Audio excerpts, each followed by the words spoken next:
Desha më nal pak të trit, të cilët për shkak të angazhimeve nuk mujnë me fal namazin. Disa studiojnë, disa punojnë, edhe jeta është dinamike.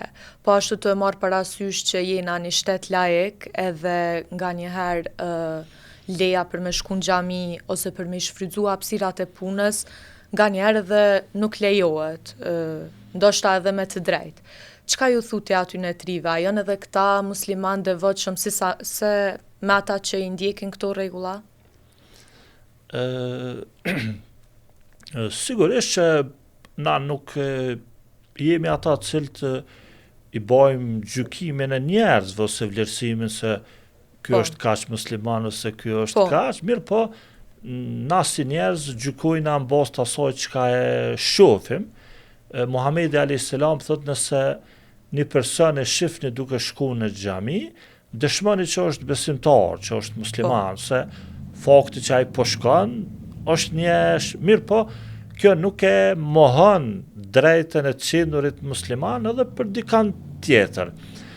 Tash, unë mendoj që këto të cilën ti e the, mendoj që është një lloj justifikimi, ma shumë se sa që është një diçka reale.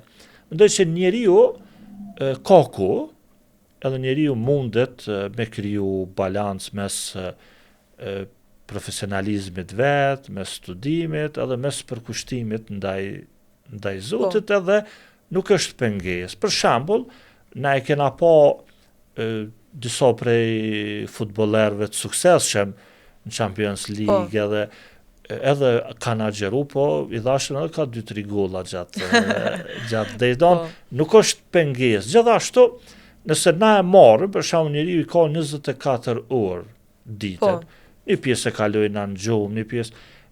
Sa i përket namazit, shumica e namazeve, për shembull me përjashtim xhumaja që është obligim për meshkujt me shku në xhami, namazet tjera nuk është obligim me shku në xhami, mundu mu fal edhe në punë, edhe në shtëpi, edhe sa mundet me na marr 5 minuta, 6 minuta është një falje, 10 minuta. 5 kohë dëmon janë pyetje 25 minuta, maksimumi 50 minuta gjatë ditës mundet. A na për shembull so kohën na kur të një ndeshje të futbollit me pa, na merr 90 minuta pa llogarit edhe 50 minutin mes pjesëve plus lojën shtesë plus me shku në vazhdim edhe penaltit e këto doan. Unë mendoj që njeriu ka ku, edhe nuk duhet me ekziston një shprehje thotë që ai i cili don gjen mënyra. Ai i cili nuk don gjen arsye. Edhe arsyetohet, unë mendoj që nuk ka arsyetim. Njeriu edhe feja është shumë e gjanë. Për shembull, na gjatë namazit kena diçka që është farz, diçka që është sunet, nëse s'mundesh me kry edhe sunetin e fal vetëm farzin, nëse në rrethana të caktune i bashkan edhe namazet. Ka mundësi, ka alternativa, nuk është feja e ngurtë që vetëm kështu nuk ban ndryshe.